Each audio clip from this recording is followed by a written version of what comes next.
안녕하세요. 사랑하는 남자친구와 결혼을 앞두고 있던 30대 중반의 여성입니다. 비록 남들보다 조금 늦은 나이지만 운명의 짝과 인생의 제2막을 시작할 거란 기대에 부풀어 있었지요. 그런데 결국 이렇게 사연을 쓰는 입장이 되었습니다. 속이 많이 상하네요. 남자친구와 저는 지인의 소개로 만났습니다. 남자친구는 저보다 4살이 많았고 주변에서는 나의 이야기를 들으면 누구 하나 빠지지 않고 궁합도 안 보는 4살 차이라며 저희를 천생연분이라 불렀어요. 하지만 그런 게 어디 있겠어요. 저희도 어느 다른 연인들처럼 사소한 이유로 바보같이 다투기도 하고 그랬습니다. 그래도 같이 있으면 말이 잘 통하고 즐거웠고 무엇보다 결혼에 대해서 이야기를 나눠보면 가치관이 잘 맞는 사람이란 생각이 들더군요. 그래서 결혼까지 결심할 수 있었고요. 저희가 결혼을 주제로 의견을 주고받기 시작한 건 사귄 지 1년이 좀 지나서부터였어요. 다른 연인들에게는 어떤 의미인지 모르겠지만 저에겐 정말 중요한 대화였습니다. 대화를 통해 남자친구가 제 결혼 상대를 어떤지, 남자친구의 집안 분위기나 식구들은 어떤지 대략 파악할 수 있었으니까요. 일에 매달리다 보니 친구들 하나둘씩 사랑하는 사람 만나 결혼하고 가정을 이루는 걸 눈치채지 못했습니다. 그러다 아차하며 뒤돌아보니 저 혼자 남았더라고요. 그때 솔직히 조바심이 났던 것도 사실이에요. 그래서 남자친구가 제 마음속에 더 깊숙이, 더 빠르게 자리 잡을 수 있었던 건지도 모르겠네요. 저는 학원 선생님이고 남자친구는 공무원입니다. 사람들이 남자친구의 나이와 직업을 알고 나면 그래도 7급 정도는 예상하더군요. 하지만 제 남자친구의 경우 오랜 시간 중소기업을 다니다 3년 전에 독하게 마음먹고 공무원 시험을 준비해 합격한 케이스로 9급 공무원입니다. 처음 남자친구를 소개받았을 때 합격한 지 얼마 안 됐다고 본인 입으로 이야기를 하더라고요. 그렇다 보니 수입면에서는 제가 남자친구보다 사정이 좋았고 반면 남자친구의 직장은 안정적이었지요. 학원가는 너무 치열해서 올해 학생이 많이 모인다 해도 다음 해에 어떤 변수로 어떻게 달라질지 아무도 알 수가 없었거든요. 남자친구는 홀어머니 손에서 자랐다고 했습니다. 아버님께서는 남자친구가 20살 무렵 타지에서 혼자 지내시다 돌아가셨다고 들었어요. 어려서부터 어머님과 아버님 사이가 굉장히 좋지 못했답니다. 결국 남자친구가 초등학교도 들어가기 전에 아버지께서는 집을 나가셨고 이후로 어머님께서 남자친구와 남자친구보다 2살 많은 언니를 홀로 키우셨다고 하더라고요. 아버님에 대한 어머님의 원망이 너무나 커서 아버님 장례식에도 가보지 못했다 했습니다. 어디에 묻혀 계신지 아니면 뿌려지셨는지도 모른다고 하더군요. 그런 슬픈 과거가 있다는 걸 알고 나니 제 마음도 아프고 좋지 않았습니다. 하지만 저는 남자친구와 결혼을 앞두고 있던 연인 사이였기 때문에 남자친구에게 안쓰러운 마음이 생기는 동시에 여러 가지 생각이 들더라고요. 특히나 걱정이 되었던 건 남자친구가 보이는 어머님에 대한 뭐라고 할까요? 안타까움? 그런 것들이 걱정이었지요. 솔직히 까놓고 말해서 저는 남자친구네 사정이 어떻건 저는 어머님과 같이 사는 건 상상할 수도 없었고 원하지 않았기 때문입니다. 사실 그런 마음을 먹게 된 건 제 개인사와도 연관이 있어요. 저희 부모님께서는 나이 차이가 제법 많이 나십니다. 10살이나 나요. 그렇다 보니 아버지는 굉장히 가부장적이시고 당신 원하는 대로 하시는 편이셨어요. 지금은 그나마 저와 동생이 어머니 편에 서서 아버지에게 맞서니 그 기세가 많이 죽었지만요. 아무튼 그래서 저희 어머니께서는 친할머니를 자그만치 17년이나 모시며 지독한 시집살이를 견디셔야 했습니다. 할머니께서는 별것도 아닌 걸로 어지간히 저희 어머니 잡들이를 하셨지요. 아버지의 무기나에 할머니께서 엄마를 하대하셨고 무시하셨더니 나중엔 고모들도 저희 어머니께 함부로 대하더군요. 그로 인해 어머니가 부엌 한 구석에서 숨죽여 우시는 것도 몇 번을 봤습니다. 그러다 세월이 흘러 이렇게 말하긴 뭐하지만 할머니께서 돌아가시고 나서야 비로소 저희 어머니는 자유의 몸이 되셨어요. 어머니가 하신 말씀이 자식 둘 키우는 것보다 시어머니 한 분 모시는 게 몇 배로 고되고 힘드셨답니다. 딸의 입장에서 시어머니 모시는 며느리의 인생을 그토록 오래 지켜봤으니 어떤 생각을 했겠습니까? 정말이지 제 목에 칼이 들어와도 시어머니하고는 안 살 거라고 아주 오래전부터 결심을 하게 만들더군요. 그래서 남자친구와 결혼 이야기가 나왔을 때 나름 독하게 마음을 먹고 물어봤습니다. 혹시 어머님을 모시고 살고 싶으냐고요. 만약에 남자친구가 그렇다고 하면 헤어질 생각이었어요. 제 성격이 실없는 소리는 안 합니다. 지키지 못할 약속도 하지 않고요. 하지만 우려했던 바와 달리 남자친구는 그럴 생각이 없다고 했습니다. 저만 있으면 된다면서 자기랑 저 단둘이서 행복하게 살자고 하더라고요. 솔직히 남자친구의 다른 어떤 조건보다도 남자친구의 말 한마디, 이 약속 때문에 결혼까지 약속하게 된 거라고 해도 과언이 아닙니다. 그런데 막상 본격적으로 식을 준비하는 이 바쁜 와중에 남자친구가 제 간을 본다는 느낌이 들기 시작한 건 남자친구의 누나가 출산을 하면서입니다. 제가 아무래도 며느리도 아니었고 그렇다 보니 남자친구 집안에 대해서 속속들이 알 수는 없었지만 아직 결혼도 안 했다는 언니가 출산을 한다는 사실이 너무나 충격적이었습니다. 게다가 언니가 병원을 가거나 무슨 일이 있으면 항상 제 남자친구나 어머님이 나서는 눈치였어요. 보통 제 친구들을 보면 누나가 남동생한테 지극하긴 해도 남동생이 누나한테 지극한 경우는 별로 없었기에 남매지간이 각별하네 싶었지요. 하지만 나중에 우연히 알게 된 바로는 상대 집안에서 결혼을 반대하고 있었는데 언니가 임신부터 덜컥 하게 되면서 상대 쪽이 완전히 뒤집어졌답니다. 애고 나발이고 필요 없다고 키우던지 버리던지 마음대로 하라면서요. 그런 이야기가 오가고 나서는 아예 상대 남자 쪽에서 얼굴도 비추지 않더랍니다. 한 번은 남자친구가 울분을 토하듯 언니의 예비 시댁에 대해서 불만을 털어놓았습니다. 그래도 애까지 낳았는데 반대를 하는 게 말이 되냐면서 말이에요. 저는 조심스럽게 그쪽에서 왜 언니를 반대하는 거냐고 물었어요. 남자친구의 말이 언니가 모아둔 돈도 없는 데다가 자기가 시집가면 친정어머니께서 혼자 드시지 않냐. 그러니까 한 달에 용돈으로 50만 원씩은 드리고 싶다 했답니다. 언니 딴에는 속이기 싫다며 예비 시댁에 인사드리러 간 자리에서 그랬다네요. 이건 뭐 바보도 아니고 솔직한 제 생각이 그랬습니다. 그걸 뭐 한다고 그 자리에서 떠드나. 바본가? 그렇다고 남자친구한테 당신 누나 바보냐고 할 수도 없고 뭐라 위로해줄 말이 없더군요. 그리고 결국 남자 쪽에서 신우에게 결혼은 없었던 일로 하자고 했답니다.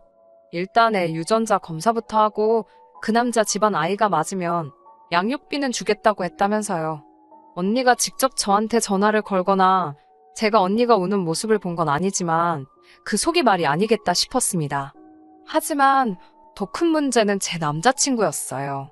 언니에게 그런 일이 있고 나자 자기가 뭔가 느낀 바가 있는지 예전보다 훨씬 생각이 많아진 눈치였거든요. 이때부터 저도 기분이 좀 쎄하기는 했습니다. 제가 이렇게 사연은 처음 써보지만 다른 사람들의 사연은 정말 즐겨 듣거든요. 그래서인지 별의별 생각이 다 들더군요. 혹시 나한테 신우아이를 키워달라고 하면 어쩌지? 그런 생각이요. 그래도 설마 싶었는데 파혼을 하게 된 결정적인 사건은 그날 일어났습니다.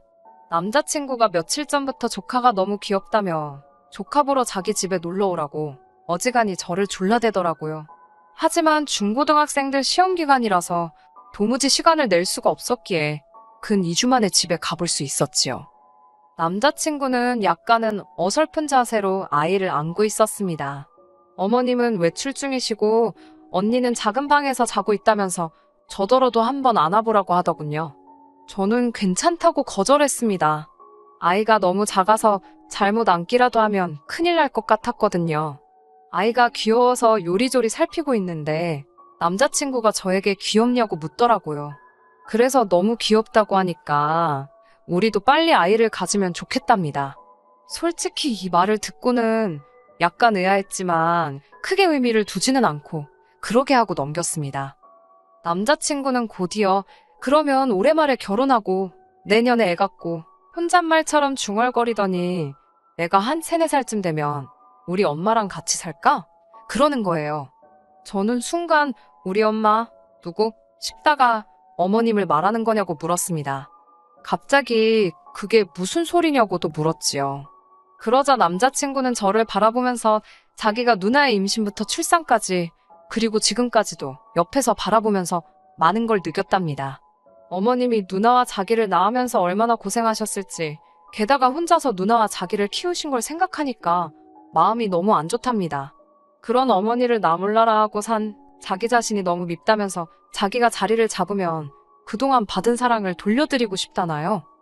남자친구가 무슨 말을 하는 건지 가슴으론 이해가 되었지만 머리로는 받아들일 수가 없었지요.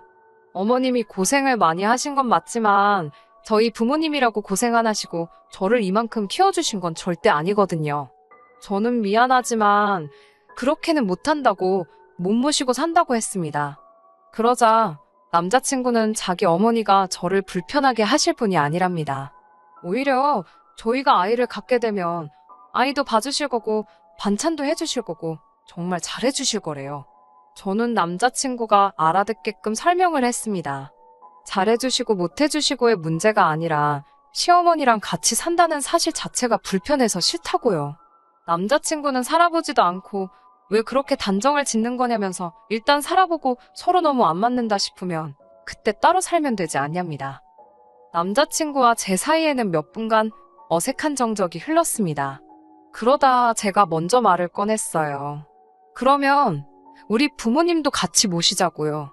남자친구는 눈을 동그랗게 뜨더니 그게 말이 되냐입니다.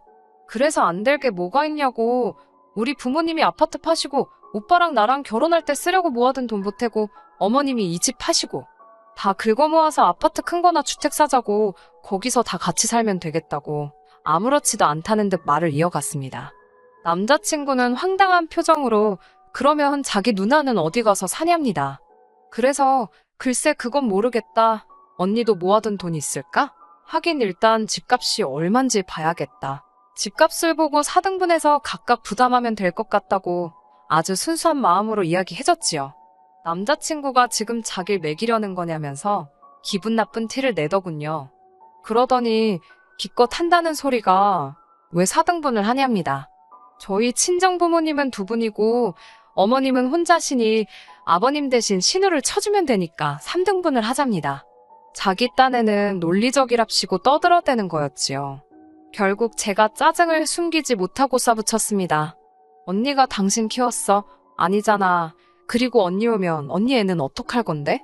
언니 애는 계속 커갈 거니까 그럼 뭐 걔한테도 보태라고 해. 제 말을 들은 남자친구가 한동안 어이없다는 듯 저를 노려보더니 그럼 이 결혼 못하겠네라고 배짱을 부리더라고요. 저도 그러게 오빠가 싫다면 이 결혼은 못하지 라고 받아쳤습니다.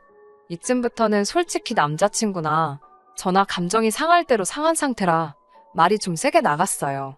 수습할 수 있을까 싶을 정도로요. 서로 무슨 말을 주고받았는지도 정확히 기억은 안 나지만 남자친구가 저더러 말을 왜 그따위로 하냐. 지금 자기 말뜻을 못 알아듣냐고 시비를 걸더라고요. 저도 남자친구에게 어머님 안 모시고 산다고 해서 내가 오빠 프로포즈 받아준 거 모르냐며 왜 남자가 한 입으로 두 말을 하냐고 빈정거렸지요. 결국 제가 이런 대화 하기도 싫다고 짜증난다고 결혼이고 뭐고 다 집어치우자며 가방을 들고 자리를 일어섰습니다. 그러자 남자친구가 저를 붙잡더니 자기가 너무 억지를 부린 것 같답니다. 하지만 이어지는 말은 더 가관이었어요. 양가 어머님들만 모시고 살잡니다. 어이가 없어서 제가 우리 아버지 빼고 어머니만 모시라는 거냐니까 두 분을 같이 모시면 한 집에서 자기 어머니가 얼마나 소외감을 느끼겠냐고 그래요. 제가 제정신이냐고 잘 살고 계신 우리 부모님을 오빠가 뭔데 찢어놓으려고 하냐니까 그러면 자기 엄마 기분은 신경도 안 쓰냐입니다. 불쌍하지도 않냐고요. 한 집에 커플 둘의 솔로 하나면 말이 되냐면서 어차피 저희 부모님 각방 쓰시지 않냐고 그러는 거예요. 아니 나이 드신 부모님께서 각방 쓰시는 거랑 별거 하시는 거랑 같을 수가 있나요? 이건 뭐 말도 안 통하고 억지만 쓰고 내가 그동안 만나던 남자가 이것밖에 안 되는 사람이었나 자괴감이 다 들더라니까요. 결국 남자친구한테 도무지 오빠랑 결혼은 못하겠다고 파혼하자고 했습니다. 어머님 모시는 일은 둘째치고 오빠 말하는 거 보니까 진짜 한심하고 어이가 없어서 상종도 하기 싫다고 했네요. 남자친구는 그제서야 너도 언젠가 아이 낳고 엄마가 된다고 생각해보랍니다. 제 자식이 제가 나이 들었을 때 이렇게 외면한다고 생각하면 가슴이 찢어질 것 같지 않냐면서 자식된 도리를 하자는 거랍니다. 남자친구에게 오빠는 오빠 어머님께 자식된 도리를 하라고 나는 내 부모에게 하겠다 했어요.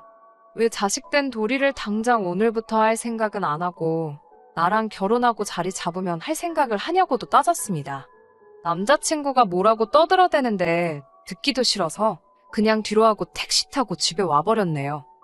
집에 오니 부재중 전화가 50통 가까이 와 있고 장문에 문자도 와 있더군요. 제가 그렇게 싫어할 줄은 몰랐다면서 다시 한번 다른 방법을 찾아보잡니다. 말귀를 못 알아들었구나 싶어서 허탈하더군요. 눈물이 하염없이 흘렀는데 슬퍼서가 아니라 화가 나서 흐른 거였어요. 이런 인간과 보낸 제 세월이 아까워서요. 솔직히 남자친구와는 폼을 보아하니 지금은 어머님을 모시고 살자 하지만 여차하면 자기 누나 불쌍하다고 누나랑 조카도 데리고 살자는 소리가 나오게 생겼더라고요. 그래서 조금도 타협할 수가 없었던 것도 있습니다. 어머님이나 언니 두 분 다 그래도 나쁜 분들은 아닌 것 같아서 결혼해도 그럭저럭 잘 지낼 수 있을 줄 알았는데 이건 후기라고 하긴 뭐하지만 이미 상견례까지 다 했던 사이라서 제가 파혼했다고 말을 했어도 쉽게 정리되진 않았습니다. 마지막으로 남자친구와 파혼하자고 다툰 날 이후로 한 일주일 가까이 양가 어머님들께서 통화도 하시고 특히 남자친구 어머님이 저에게 미안하다 하시더라고요. 그래도 곧 죽어도 절대로 같이 살 일은 없다. 뭐 그런 말씀은 없으셨고 그냥 사람 일이라는 게 살다 보면 이런저런 이유로 뜻하지 않게 흘러가기도 한다면서 너무 그렇게 고집부리면 안 된다 하시대요. 그래서 확실히 마음을 굳혔지요. 남자친구랑 절대로 결혼하지 않기로요. 앞으로 남자친구 소식을 들을 일은 없겠지만 그놈의 효자 노릇, 자식돌이 얼마나 잘하고 살지 궁금하긴 할 것 같네요. 끝까지 들어주셔서 감사합니다. 오늘의 사연은 여기까지입니다. 구독과 좋아요, 알람 설정 부탁드리고 더 좋은 사연으로 다시 찾아뵙겠습니다. 감사합니다.